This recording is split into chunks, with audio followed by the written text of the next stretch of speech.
Bismillahirrahmanirrahim. Elhamdülillahi Rabbil alemin.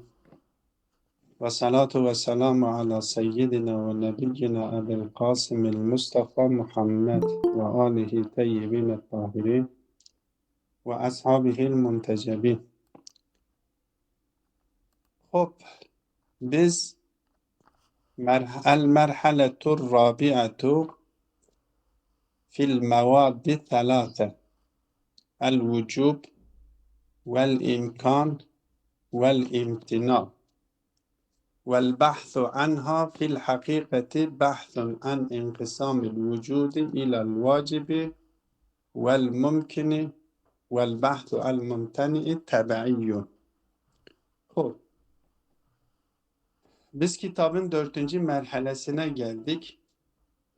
Zaten kitabın kendisi toplam olarak 12 merhaleden oluşuyor. Biz 1. merhaleyi okuduk, 2. 3. merhaledeki konuları okuduk. 4. merhaleye geldik. Bu 4. merhalede de 9 fasıl vardır. 9 fasılda 4. merhaleyle ilgili olan konuları açıklıyor. Ki genel olarak buradaki konular bu 9 fasılda mevadde telâfe ile alakalıdır. Şimdi 1. fasılda geliyor bu mevadde selase. El-vücubu vel-imkanu vel-imtina'u. Mevadde selase hakkında bize bilgi veriyor ve mevadde selasenin özellikleri ve mevadde selasenin kaç kısım olduğunu bize anlatıyor. İlk önce şunu biz zihnimizde tasavvur edelim. Zihnimizde tasavvur ettiğimiz bütün önermeler, yargılar, yani kaziye diyelim, önerme diyelim, ya yargı diyelim. Çünkü cümle oluşturulan cümlenin bütün cümlelerde bir yargı vardır, bir hüküm vardır, hüküm barındırıyor. Elbette haberi olan cümlelerde. Bu zihnimizde tasavvur ettiğimiz bütün önermeler ve yargılar en az 3 unsurdan oluşmaktadır. Yani, hiçbir önerme açıklayacağımız 3 unsurdan yoksun olamaz. 3 tane unsur bütün cümleler, bütün önermelerde söz konusudur. Bu her 3 unsurun da kendisine özgü bazı özellikleri vardır. Birinci unsur hakkında konuşulan ve kendisinden haber verilen konudur. Ki biz felsefede, mantıkta mevzu diyoruz. Türkçe'de genelde konudur. Kendi hakkında konuşuluyor, kendisinden haber verilen şey mevzudur. Bu birinci unsur. İkinci unsur haberin kendisi, yani konu hakkında anlatılmak istenilen yüklemdir. Ki biz buna da mahmul, mantıkta, felsefede mahmul deniliyor. Ve şeyde de nah biliminde de buna haber deniliyor. Mevzu'a mübteda deniliyor ya müsnedün ileyhi deniliyor ve habere de bu yükleme de müsned deniliyor. Mantıkta da mevzu ve mahmul deniliyor. Bu ikinci unsurdur. Üçüncü unsur konumunda olan unsur ile yüklem konumunda olan unsuru birbirine bağlayan ve ikisini birbiriyle ilişkilendiren bağ nitelikte nispettir. Bu mevadde selase bu nispet bağlamında değerlendiriliyor. Şimdi burada bir noktayı hatırlatmakta yarar vardır. Hatırlarsanız biz vücud-i rabıttan bahsederken, vücudun fi gayrihiden bahsederken biz dedik vücud-i fi gayrihinin özelliklerinden bir tanesi de hal-i mürekkebenin mutabakatlerinde söz konusudur. Hal-i besitenin mutabakatinde söz konusu değildir. Bu dışarıda, yani burada şöyle bir zihne böyle bir soru gelebilir. Çünkü nispetten bahsediyoruz ve burada konuşacağımız önermeler ister hal-i besite şeklinde olsun, ister hal-i mürekkebe şeklinde olsun. Bu mevad-i selase nisbetin özelliği olduğu için hal-i besitede normalde biz dedik nispet yoktur. Eğer hal-i besitten nispet söz konusu değilse dışarıda nispet mutabak orada söz konusu değildir. Çünkü hal-i besitte subuttan bahsediyor. Bir şeyi başka bir şeyle irtibatlandırmıyor. İki şey arasında bağ kurmuyor. Hal-i besitede biz konuşmuştuk. Demişti ki orada iki tane unsur söz konusu olmadığı için iki unsur arasında bir bağın var olması da söz konusu değildir. Yani vücud-i rabıt hal-i mürekkep, hal-i besite şeklindeki mutabaklarda söz konusu değildir. Sadece hal-i mürekkebede söz konusudur. Ama burada bahsedilir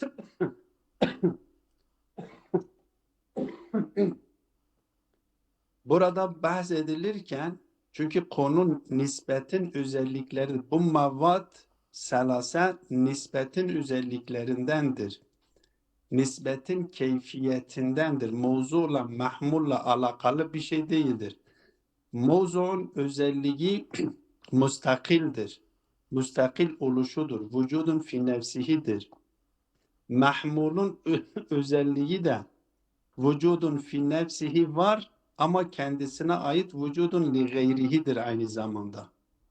Ama nispeti konuşurken biz dedik ki nispet vücudun fi gayrihidir. Vücudun fi nefsihi yoktur.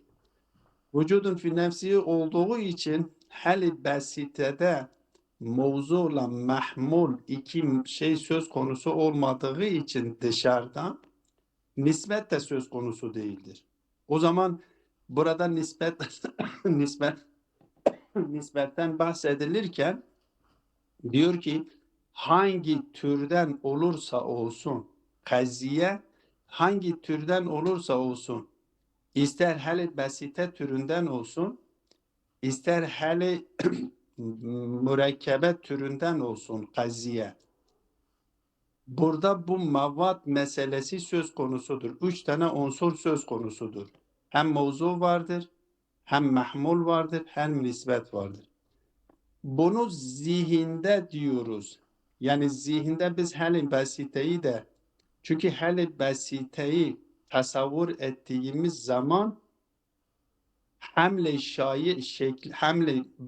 evveli şeklinde olsa dahi biz mevzu olan mahmulu farz etmemiz gerekiyor. Farazidir. Hal-i mürekkebe türünden olan kaziyeler zihinde tasavvur ettiğimiz zaman o dışarıda dedik vücut nisbetin vücudu yoktur. Dışarıda mutabak olarak yani zihnimizdeki olan hal-i besite şeklindeki kaziyedeki nispet vardır. Her halükarda bir mevzu vardır. Ben şimdi el insanu insanundur desem dahi hal-i besite şeklindedir. El insanu mevcudun dediğim zaman hal-i besite şeklindedir. Ama el insanu mevzudur, mevcudun mahmuldur ve bu ikisinin arasında bir nispet yine söz konusudur zihinde.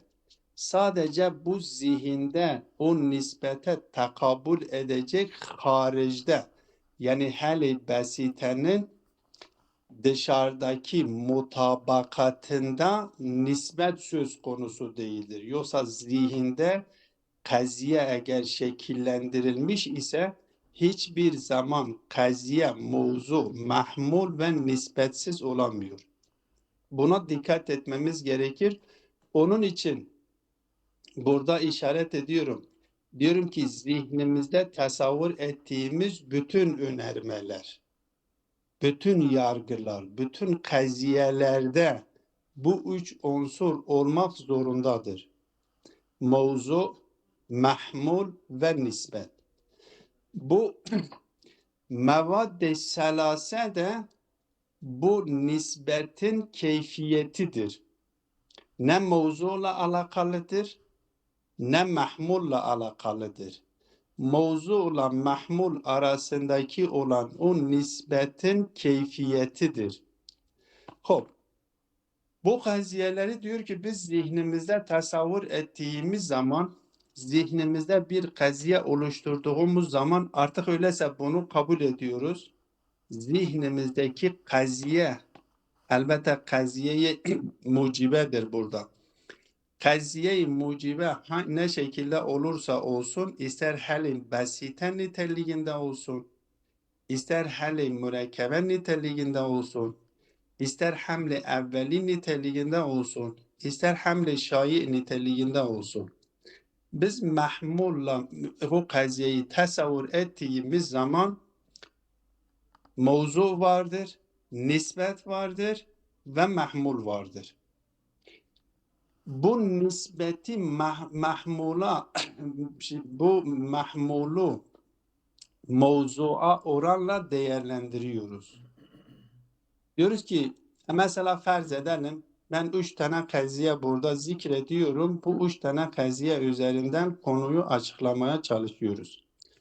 El insanu mevcudun, bu bir kaziye. Mevzuu insandır. Mevcudun da onun mahmuludur. Ve mevzuu mahmulu mevzuyla irtibatlandıran, ilişkilendiren bir nispet vardır ki daha önce işaret etmiştik.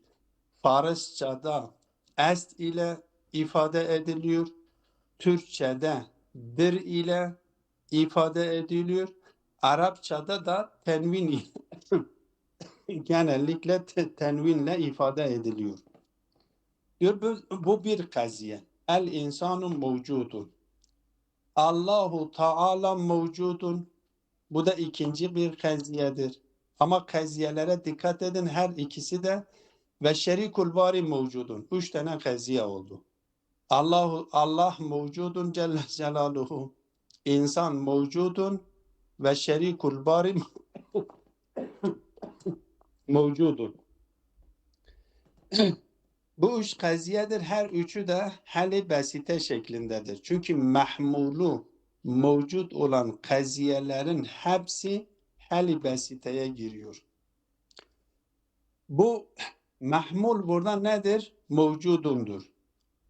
Şimdi o mevcudun mahmul olan mevcudu Zat-ı Bari Teala Allah ile şey yapıyoruz, tahlil ediyoruz. Zat-ı Bari Teala için bu vücut zaruri midir? Ya mümkün müdür? Ya mümtenidir? Eğer zaruri ise o zaman bu kaziyenin maddesi nedir? Vaciptir. Vücuptur. Biz buna madde, o nispet yani o vücudun mahmul için olması zorunludur neticesini alıyoruz. Bu kaziyenin maddesi nedir? Vücuptur. Allahu mevcudun kaziyenin maddesi nedir? Vücuptur. O mevcudu insan ikinci kaziyede el insanu mevcudun kaziyesinde vücut insan için zorunlu mudur? Biz insandan vücudu selbedebiliyor muyuz? Edebiliyoruz. Hamledebiliyor muyuz? Hamledebiliyoruz. Öyleyse insan için ne vücut zaruridir ne adem zaruridir. Nispetini değerlendirdiğimiz zaman diyoruz ki insanla mevcut arasındaki nispet mümkündür, imkandır. Niye? Çünkü hem adamın zarureti kendisi için söz konusu değildir. Hem vücudun zarureti kendisi için söz konusu değildir. Tabirde mantık literatüründe ya felsefe literatüründe kendisine diyorlar ki selbu zarureteyn yapıyor. Yani iki tane zarureti selb ediyoruz. Ne adam kendisi için zorunludur, zaruridir. Ne vücut kendisi insan için zorunludur, zaruridir. Öyleyse selb-i zarureti adam ve selb-i zarureti vücut söz konusudur. Dolayısıyla selb iki zaruret selb ediliyorsa kendisine biz mümkün diyoruz. Şerikul Bari Teala'yı, vücudu onunla biz değerlendirdiğimiz zaman diyoruz vücut Şerikul Bari Teala için ispatlanılabilir mi? Diyor mümkün değildir. İmkansızdır. Şerikul Bari elbette vacip zat-ı Bari Teala'yı öğrendikten sonra, bildikten sonra Zat-ül Bari Teala vücudu kendisinden selb edemediğimizden dolayı kendisine diyoruz ki vücut zorunludur. Ama şerikul bari için vücudu ispatlayamadığımız için diyoruz ki vücut kendisi için mümtenidir. Dolayısıyla mevzuyla mahmul arasındaki nisbetin keyfiyeti üç şekilde olabilir. Ya vücuttur, ya imkandır, ya imtinadır. Bunlara mevadde selase deniliyor. Mantıkta mevadde selase deniliyor. Felsefede de aynı şekilde mevadde selase deniliyor. Ama bunlar bu tahlille elde edildiği zaman kendilerine mevad deniliyor. Madde. Diyor ki mesela Allah mevcudun kaziyesinin maddesi nedir? Diyor ki vücuttur. El insanu mevcudun kaziyesinin maddesi nedir? Diyor mümkündür. Şerikul bari mevcudun maddesi nedir? Diyor ki mumtenidir. Bu zikir edilmediği zaman bu nitelik yani bu keyfiyet, bu nisbetin keyfiyeti kaziyede, yargıda, cümlede zikredilmediği zaman akıl ile, tahlil ile elde edildiği vakit kendisine madde deniliyor. Ama eğer getirip bunu cümlede zikredersek, bu keyfiyeti cümlenin kendisinde telaffuz edilir, zikredilirse buna ciheti kaziye deniliyor. Kaziyenin ciheti. Mesela şöyle denilse, Allah mevcudun bir zarure. İnsan mevcudun bil imkan. Şerikul bari mevcudun bil imtina. Bakın cümlede maddeler zikredildi. Kaziyenin kendisinde telaffuz edildi. Allah mevcudun bir darure. O nisbetin niteliği nedir? Zarurettir ve cümlede zikredildi. El insanu mevcudun bil imkan. Vücut insan için mümkündür ve cümlede de kendisi telaffuz edildi ve kendisine işaret edildi. Bil imkan. Şerikul bari mevcudun bil imtina. Burada bil imtinayla o zikredilmiş. Bu maddeler eğer cümlede telaffuz edilir, mantık şeklinde yani tahlille kendisi elde edilmiyor. Belki lafızların üzerinden biliniyorsa buna da cihet-i kaziye deniliyor. Şimdi bu şeyi bize anlatıyor bu kaziyelere. Türkçe'de de bunların yargıların modalitesi deniliyor. Kaziyelerin modalitesi. Artık bu modalite nereden gelmiş, nasıl getirmişler, nasıl uydurmuşlar bilmiyoruz. Ama genellikle buna modalite, kaziyelerin modalitesi. Kaziyenin biz madde diyoruz eğer zikredilmemişse. Cihet diyoruz eğer kaziyenin kendisinde zikredilmişse. Türkçe'de de madde. Bütün kaziyelerde bu tahlil edildiğimiz zaman hiçbir kaziye bu üç tanenin dışında değildir. Kaziyelerdeki mahmul ya mevzu için zaruridir. Eğer mevzu mahmul kaziyeyi hamle evveli şeklindeyse. Mesela el insanu hayvanun natikun. Neden? Şimdi Modalite hayvanun natikun kaziyenin maddesi nedir? El insanu hayvanun natikun. Bu kaziyenin maddesi nedir? Zikredilmemiş. Yani ciheti zikredilmemiş. Zikredilmediği için cihet denilmiyor. Ama maddesi nedir sorulduğu zaman diyoruz ki zarurettir. Niye zarurettir? Çünkü insandan hayvan ve natıkiyet selvedilmiyor. İnsandan hayvaniyet ve manakiyetin selb edilmemeyişi onun kendisi için zaruri olduğunu gösteriyor. Bu el insanu hayvanun natikunun maddesi nedir? Zarurettir. El insanu hayvanun natikun biz zaruret dediğimiz zaman cihet olmuş oluyor. Ama biz diyebiliriz ki şöyle de böyle bir örnek de getirebiliriz. El insanu katibun. Bu da bir kaziyedir. Katibiyetle insan arasındaki ilişki zaruri midir? Eğer zaruri olmuş olsaydı kendisinden selb edilmemesi gerekiyordu. Her insan katip midir? Yok. Bazı insanlar vardır. Katiptir. Bazı insanlar vardır. Katip değildir. Öyleyse katibiyet insanın zatından değildir. İnsanın zatından olmadığı için bu kaziyenin maddesi ne olmuş oldu? Mümkün olmuş oldu.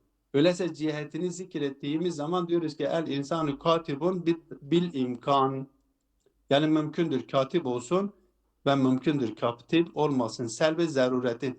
Ne kitabet kendisi için zaruridir, ne ademe kitabet kendisi için zaruridir. Selve zaruretin yaptık. Ve bütün kaziyelerin durumu bu şekildedir. Hiç bu üç madde de diyorlar ki munhasır aklidir. Yani bunun ötesinde bir başka maddenin farz edilmesi de imkansızdır. Aklen biz kaziyedeki mahmulun mevzuuna oranla değerlendirdiğimiz zaman, tahlil ettiğimiz zaman bu üç tane şeyden bir tanesidir. Ya zarurettir, ya imkandır, ya vücuptur, ya imkandır, ya mümteniyedir. Bunları açıklıyor. Bu sefer getiriyor sonra getiriyor diyor ki bunların tarif yapılabiliyor mu? Yani bu maddelerin tarifi var mı? Diyor maddelerin tarifi söz konusu değildir. Yani mantıktaki tarif ki had ve resim ile yapılıyor. O tarif mümkün değildir. Niye? Çünkü bu üç kavram ki vücub, imkan ve imtina. Bunlar genel kavramlardır. Mefahimi amme diyorlar. Genel kavramlar oldukları için hakiki tarif yapılabilmesi için kendilerinden daha genel kavramlar olması gerekiyor. Onlardan daha genel kavramlar söz konusu olmadığı için onlar için tarifi hakiki söz konusu değildir ve manaları da açıktır aslında, beyindir. Dolayısıyla açıklamaya da gerek yoktur. Meğer şerh-i isim şeklinde kendilerine bir tarif getirilmiş olsun. Yani şerh-i isimde dediğimiz şekilde nedir? Bir kelimeyi başka bir kelimeyle açıklamaktır. Tarif değildir. Mesela farz edelim ben şey kelimesinin manasını bilmiyorum. Diyelim Farsçada bir kelime kullanıyorum. Diyorum ki şiir. O şiir kelimesini doymamışsınız, bilmiyorsunuz. Ben şiir kelimesini başka bir kelimeyle size açıklıyorum. Diyorum şiir yani asla. Bu onun tarifi değildir. Belki şerhül ismi o lafzını açıklamaktır. Yoksa tarif denildiği zaman haddini belirleyecek sözcüklerle açıklanması gerekiyor. Ya cinsi karif ve fasılle yapılır Yasa cinsi ba'id ve fasılla yapılır. Bu tarifi haddi tamdır. Yahut da haddi nakısla yapılır. Cinsi kariple, cinsi ba'idle ve cinsi ba'id nakıs olursa cinsi ba'idle fasli kariple yapılıyor. Bu da haddi nakıstır. Yahut da sadece fasılla, yani tarif haddi olabilmesi için onun zatiyatlarıyla tarif edilmesi gerekiyor. Ya cinsi karib fasle kariptir, ya cinsi ba'idle fasle kariptir. Ki birincisi haddi tam oluyor, ikincisi haddi nakıs oluyor. Veyahut da resimledir, resimle tarif yapılır. Resimle yapılan tarifler de arezlerle yapılan tariflerdir. Bu yaptığımız bunlar için ne arezleriyle tarif edilebiliyor, ne zatiyatlarıyla tarif edilebiliyor. Dolayısıyla asıl hakiki tarif ne haddi ne resmi kendileri için söz konusu değildir. Ama şerh-i ismi şeklinde açıklanılabilir. Şiir kelimesi gibi şiir kelimesini kullanıyorum. Bilmiyorsunuz nedir? Ben başka bir kelimeyle onları ifade ediyorum ki şiir diyorum yani aslan. Sadece kelime başka bir kelimeyle açıklamaya çalışıyorum. Bunların bu mavad-ı selasenin açıklaması da eğer yapılıyorsa başka kelimelerle yapılıyorsa şerh-i ismi şeklindedir. Tarifi hakiki olamaz. Yapılan tarifi hakiki hepsi doğrudur ve doğru oldukları için de batıldır. Hop. Bunu birinci fasılda açıklıyor. Biz bunu birinci tatbik edelim. Bakalım vakit olur mu? Devam edebilir miyiz? Edemez miyiz? Hop. El-faslul evvelu fi tarifil mevadi thalâthi ve inhisari fiha. Birinci fasıl diyor ki bu üç maddeyi tarif ediyor ve bu maddelerin de üçe munhasır olduğunu bildiriyor. Kullu mefhumin izâ qîse ilel vücudi. Hangi mefhumu alıyorsanız bu hamle basit şeklindedir. Çünkü vücutla biz nispetlendirdiğimiz zaman, vücutla değerlendirdiğimiz zaman hali basit. Bütün eğer mahmulu vücut olan kaziyelerin tamamına hali basit niteliğinde kaziye deniliyor. Diyor ki biz hangi mefhumu alırsanız alın. Biz vücuda mukayese ettiğimiz zaman, vücutla değerlendirdiğimiz zaman vücutla olan ilişkisini tahlil ettiğimizde fe imma en yecibe lehu, o vücut kendisi için vaciptir. Yani kendisinden alınmıyor. Yok edilmesi imkansızdır. Vücudu zatından kaynaklandığı için kendisinden selb edilmesi imkansızdır. Dolayısıyla fe imma en yecibe lehu, o vücut kendisi için vaciptir. Fe huve el vacibu. Biz buna ne diyoruz? Vacip diyoruz. Ev yemteni'u, yahut da vücut kendisi için mümtenidir. Eğer vücut kendisi için mümteni ise o zaman biz buna nedir? Bunun maddesi el mümteni diyoruz. Allahu mevcudun, biz mevzuu vücutla nispet değer tahlil ediyoruz. Ona oranını değerlendiriyoruz. Vücudu zat-ı bari Teala'dan selb etmek imkansızdır. Vücudu vacibi zat-ı bari Teala'dan selb edilmesi imkansız olduğu için öyleyse vücut kendisi için zaruridir, vaciptir. Şerikul bari için vücut ya içtimai nakizeyn için vücut mümkün müdür? Diyor ki yok, mümkün değildir. Kendisi biz vücudu şerikul bariye hamledemeyiz.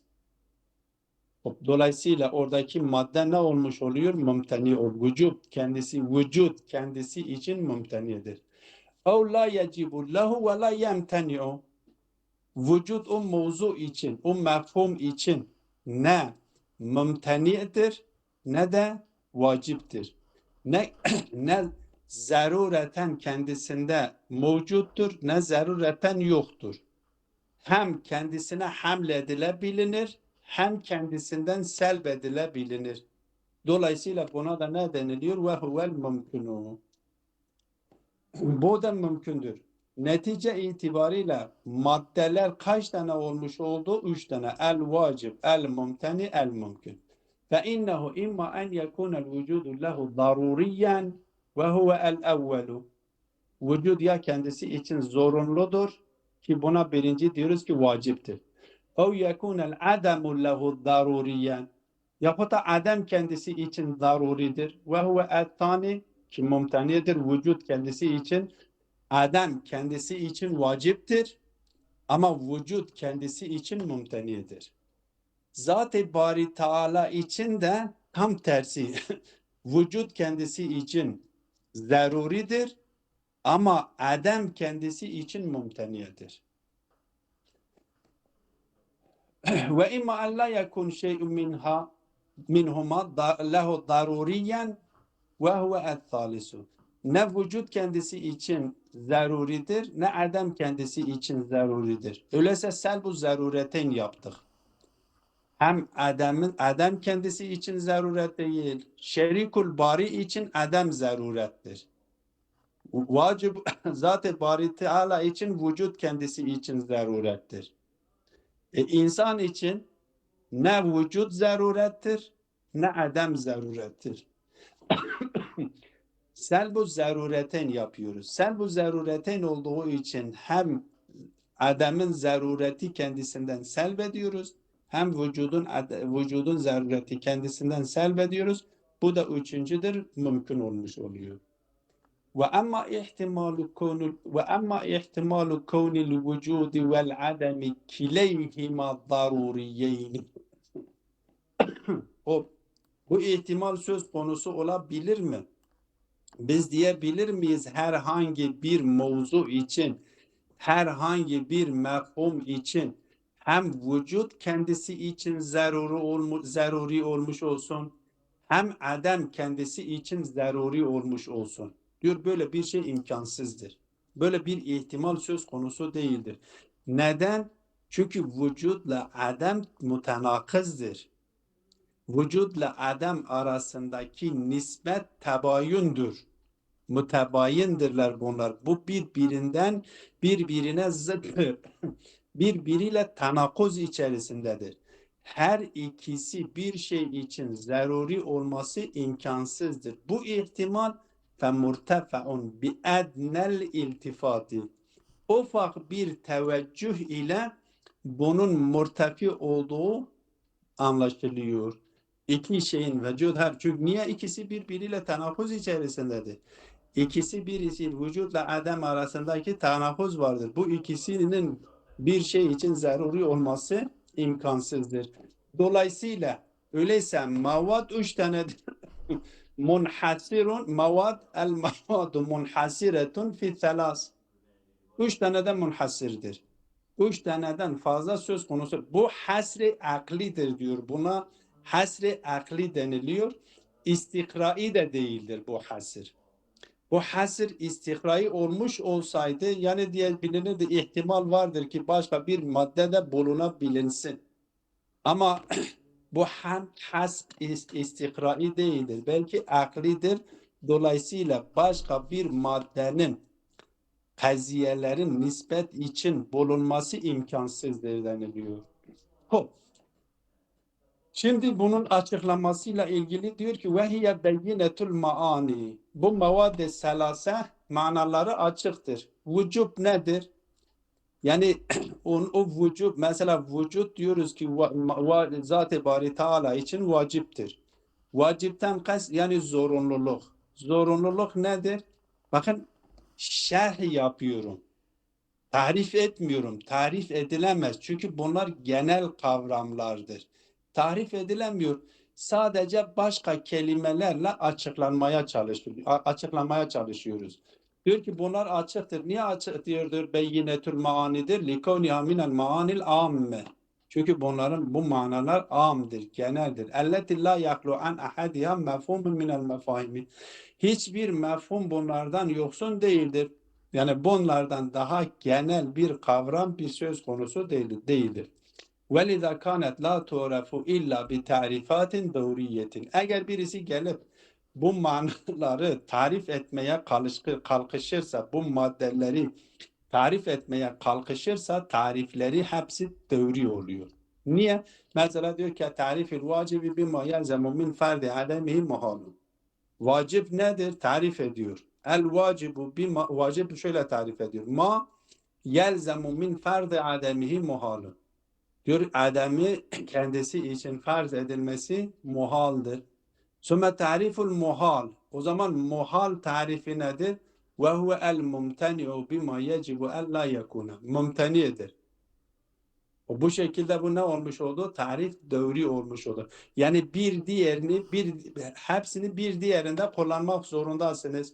O ona bağlıdır, o ona bağlıdır. Dolayısıyla tarifi hakiki bu manalar için zikredilmesi imkansızdır. Ama leyse bir mümkinin ve la vacibin diyoruz. Ya tarif ediyoruz vacip ne? Mümkün nedir? Vacip olmayandır.